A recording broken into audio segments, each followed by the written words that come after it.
Society Matters.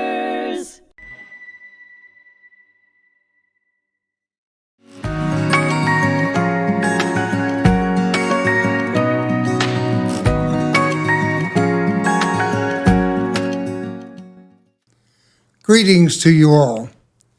I am Fred Nielsen, your host for Life Talks, It's Different Walks.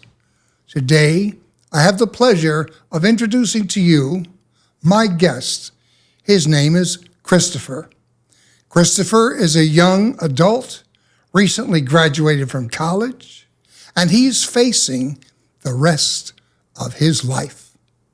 Christopher is making decisions in first person singular authority about his life, and he will share his process with us today.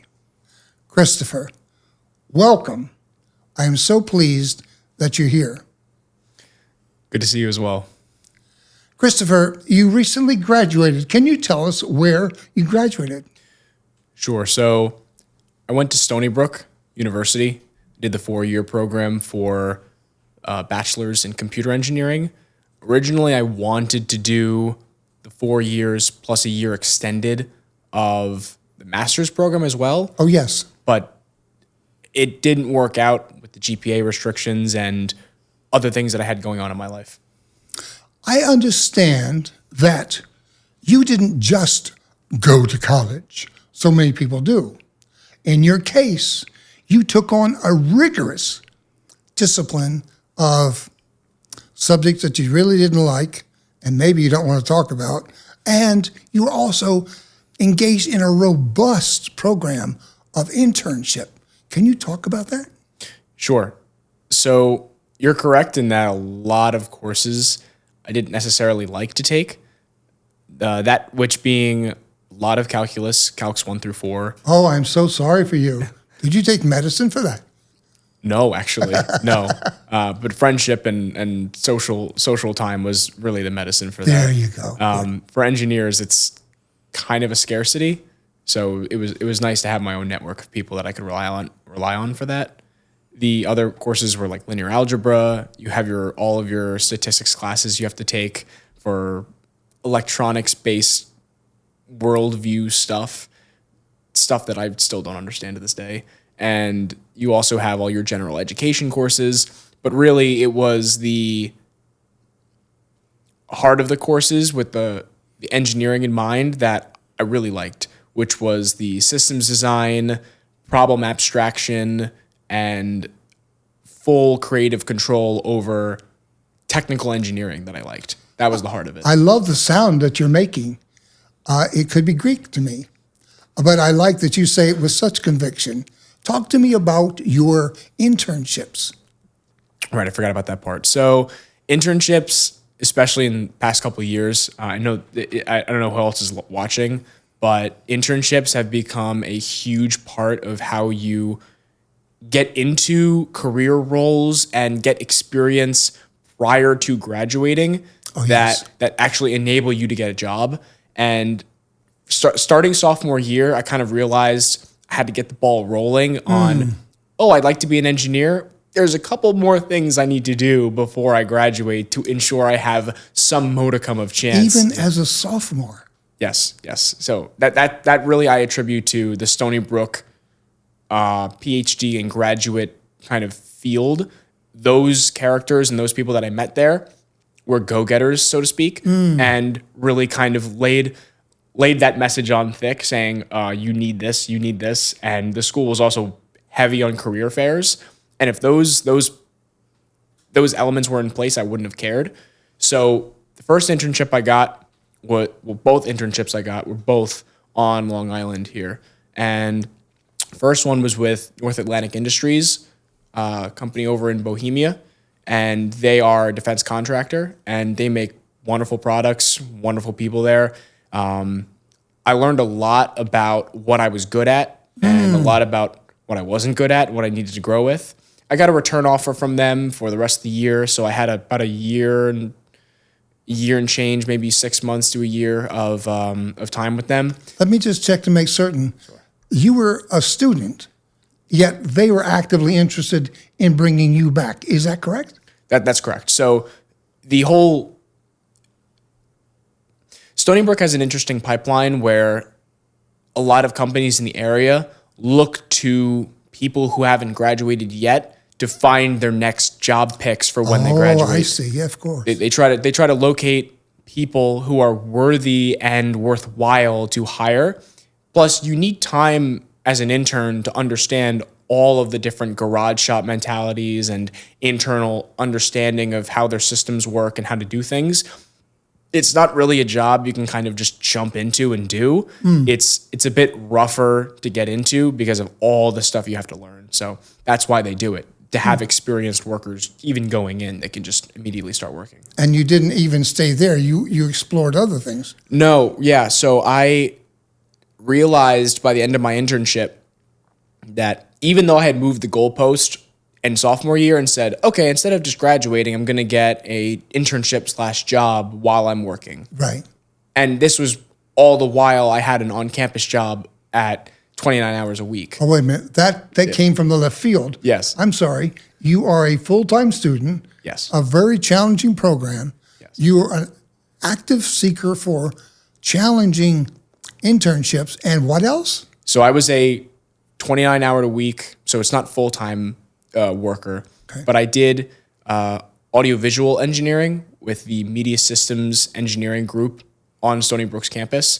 And that was super influential. So I would juggle what classes I need to do, what shift I had to take on campus, and what hours I had to hit at North Atlantic that day. And that was a period of growth for me. I like the way you said a period of growth, indeed. Well, Christopher, I can't go further without scratching my head and saying, wait a minute. People go away from home to college, Sure. and it's time to partay and discover oneself. And you seem to have already been ready to hit the road running. What's going on with this? Okay, so let me say in particular that people go away to party, right?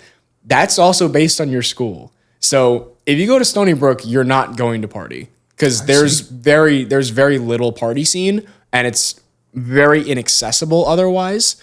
The social network is just kind of limited there. But for other schools, it's a bit easier to get into the partay scene. But I mean, I guess I attribute the reason why I was a quote unquote go-getter or you were already ready to go, as you said. Yes. Just because from an early stage, I was kind of set on this path to do the best you could and to work really hard. And unfortunately, a character flaw that developed, I guess, early on maybe was the inability to kind of sit and stay with the fact that I had achieved something and give attention to the fact that I had achieved it rather than moving on and just forgetting that I did it and then never actually giving the time to appreciate it. I kept moving the goalpost. I keep using that phrase, but that's what's So you didn't sit on your laurels. You didn't spend a lot of time celebrating accomplishments. You set new goals. That's correct. I see. Now, I'd like to explore that a little bit. Sure. That is, as I know a lot of young people, that's just a little bit advanced. And it's a little bit different. It's good. I have to take the lid off the pot. Sure. And look inside and say, where did that come from? So that's two main answers to that that I can really attest to. I can't find really anything else that comes to that. Sure. As to why that is. The first one is fear. A constant kind of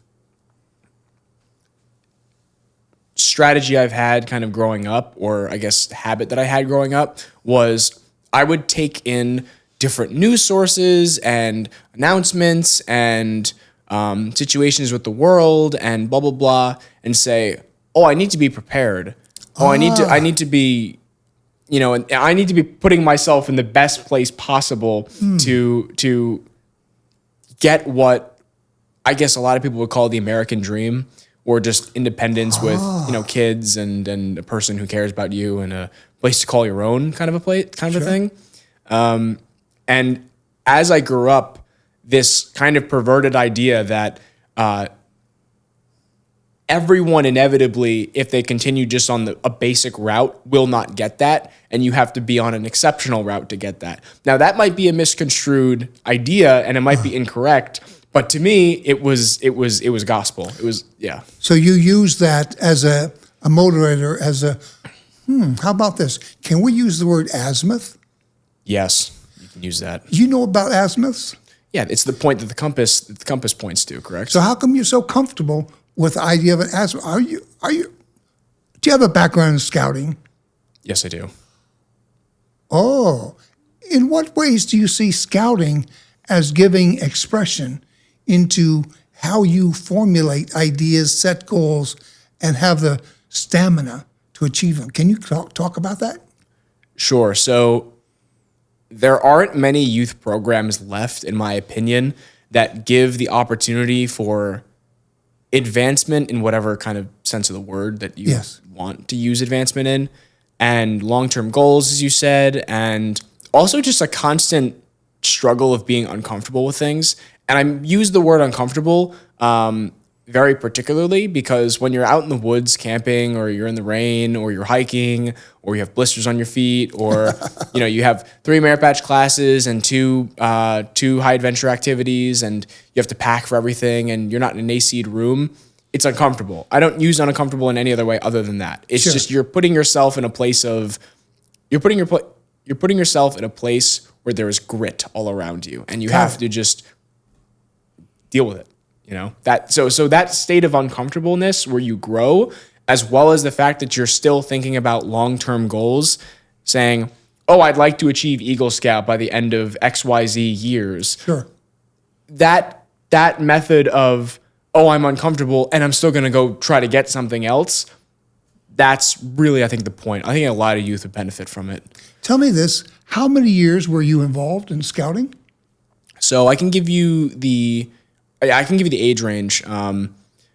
So you cross over to become a normal scout, I believe at the age of 11, from a Cub Scout to a normal scout.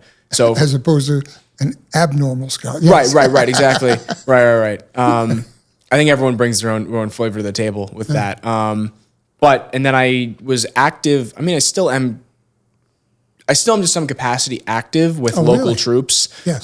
Troop 7-inch 7G, as a junior assistant scoutmaster and as an ASM for both of them. And you continue working with that. Right, exactly. So you officially age out of scouting, the BSA program at 18, but the Order of the Arrow, which is the honor society, the National Honor Society for them, they have a program of Youth Plus, which is 18 to 21. And I held a leadership position in my local lodge, Buckskin Lodge 412, from the age of 18 to 21. So I really took full advantage of the age range that I could. So I'm sensing from what you've said, as I distill it, Sure. I'm sensing that Boy Scouts, or your scouting experience, was primary in forming you to be the person who's sitting here speaking with my viewers today. You can extrapolate that. Good, I just did. But it's not entirely correct, right? So to say that scouting was the only thing that got me right. Okay, so I misinterpreted it then, but it's at least how it heard, right? Yes. Scouting definitely was a huge kind of pillar or cornerstone, a keystone of that. But it's a nature versus nurture conversation where I still believe that if I didn't have scouting, I would still be a certain degree goal-oriented or strict with certain things or stringent with certain things and whatnot. So the other things that really kind of formed me, other than just scouting, were not a tumultuous childhood, I would say, but just, I guess for a lot of people nowadays, very regular, where you have the nuclear family where it's husband, wife, daughter, and then a son, and it's hunky dory, la di do da day, and Yes. everyone stays together. But the real fact is that divorce is an ongoing force in our country, and it's getting worse and worse. And I think it's something like 50% now within 4 years. Easily 50, maybe 52. Right, exactly. At least it's going up, right? Sure. And there's 1,000 podcasts that could be done as to why that is the case, right, and what that's tied to. But to say that is irregular or out of the norm, or to say that kids in schools going through divorces need to be in a special program, I think that everyone should be included in programs that discuss familial trauma and familial struggle. So I had a kind of a tumultuous childhood in that regard, but normal by statistical standpoints. Sure. So between the influences of how my mother kind of raised me and my siblings, how the kind of struggle of the family unit kind of came about, and then I think by the end, my last kind of push was at college, and how that kind of ultimately formed me and how it kind of changed my behaviors. I think all those three things together individually had the highest kind of impact, so to speak. It's very insightful, and I'm delighted to hear evidence that you are keenly self-aware. You know what is moving in you. So it's not a surprise to me that you, in your decision-making about what's next in your life, chose that you're not going to go to Disney World. Instead, you've got some other goal. And so many people, many quarterbacks in the Super Bowl, and they say, I'm going to Disney World. Well, Christopher is not. You've got some other things in mind. What do you have in mind? Yeah, so that kind of ties into that college formation that I was speaking to. And funny enough, at my job at college, I met a chief petty officer in my job because he was retired.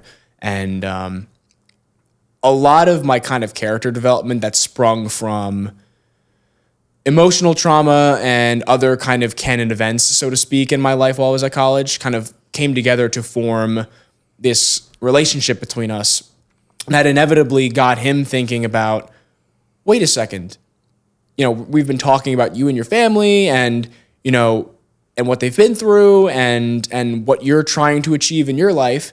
And he recommended that I look into the Marine Corps and specifically like the officer program. And, lo and behold, it actually ended up being a pretty good choice, a pretty motivating choice, and something that fit really naturally with me. At the risk of interrupting, please forgive me. Sure. I'm fascinated that a Navy chief petty officer is recommending to you the Marine Corps. Right.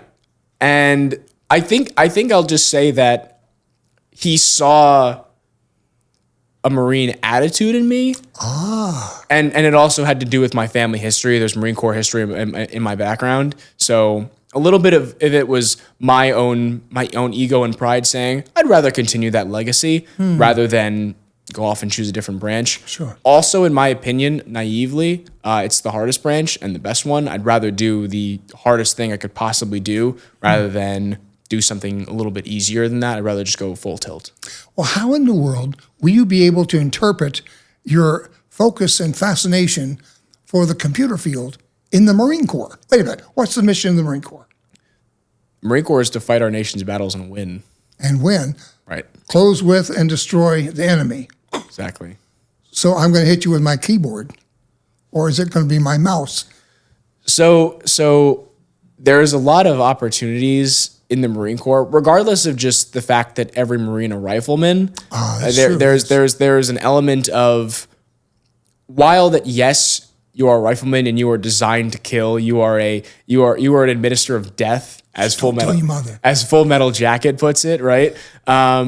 The opportunities that lie within the military occupational specialty field, the MOS field, give some opportunity for individual Marines to choose what kind of line of work they'd like to be involved in. Now, it depends on scoring and a number of different elements, but ultimately there is an opportunity for you to have a professional career that could then translate to something you're interested in or develop skills that you may be interested in that also may tie into civilian life afterwards as well. Good to hear. I'm just wondering, this petty officer looked at you and he saw some kind of Marine presence in you already. Do you think the Marine Corps is going to see that? So a limited Marine presence, but more of a you could be improved by a Marine Corps presence. I have to stress that. He said it would be very good for you. It would get you on a good track. I see. And so, I mean, there's definitely an element of that, but he thought that it would be good for me in that aspect. So I wanted to change that. But yes, the reason why I say yes, they would see that in me is because I've already been selected for OCS Class 250. Congratulations. Thank you, sir. When do you ship? September 7th is my report date. Oh, it's very soon. Yes, very soon. To Quantico, Virginia. So they've already seen something in me that means motivation, that means discipline, hard work, with references and physical test scores and officer selection officer recommendations, a number of different things. So it's not just, hey, I'd like to come down. Okay, cool. Sign out this waiver as a hold harmless form and then come down and have a nice weekend, or don't have a nice weekend and leave after 3 days, So you've made it. You can just sit back and enjoy yourself. No. Please tell me more. So I've been training. So a little context. I got into the bodybuilding scene kind of naively sophomore year after some pretty important events in my life as kind of a coping mechanism. And that landed me in a space where I really wasn't healthy necessarily. I see. And then in the switching my goal to, I would love to do this Marine officer program. This seems fun. And then running a 30-minute 3 mile and realizing that was totally a failure on the standards of the PFT. Some people would be glad just to live through that. But for me, it was not even close to enough. Right. So the realization that, I need to reduce that time and I need to score better meant I had to change, not just my attitude, but I had to change my whole body, my whole ecosphere of what I was carrying around in terms of fat, in terms of weight, in terms of everything. So it required of me that I sacrifice what I may have at the time seen as important, like, I have this look, or I have this physique, or I have this feeling, right? Or this community that I spend time with. And to change that and just go start running at 5 a.m. with my my PT squad to try to improve my 3 mile time and get that situated and squared away. Lo and behold, I did. That was about a year ago. So I've been training for about a year in terms of running and in terms of whatnot else to make that a reality. So I worked it down from a 30-minute to a 21:35 as of my most recent one. And then, obviously will only get better as you get lighter, as you get faster, and as you train more. So, Christopher, I really appreciate the journey that you've been on. I appreciate the direction in which you're taking your journey. I really like that it's decision-making done on your terms, in your timing. There might be a message that you have for other young people. They may not have had the same journey, but they might also benefit. That petty officer said something to you that made a difference. Please consider what you might say to other young people. So a lot of people could benefit from the understanding that no one's going to look out for you in the long run, and you need to work for yourself. And if you want something, inevitably you need to work hard for it. And that is the end all be all of it. And whatever motivation it takes for you to do that, like wonderful. You need to have that motivation. Go get it now, right? Isn't this refreshing to speak with someone like Christopher on his way into the rest of his life? Folks, thanks for joining me today in Life Talks, It's Different Walks. It's been a pleasure to be with you. Christopher, thank you. Thank you, sir.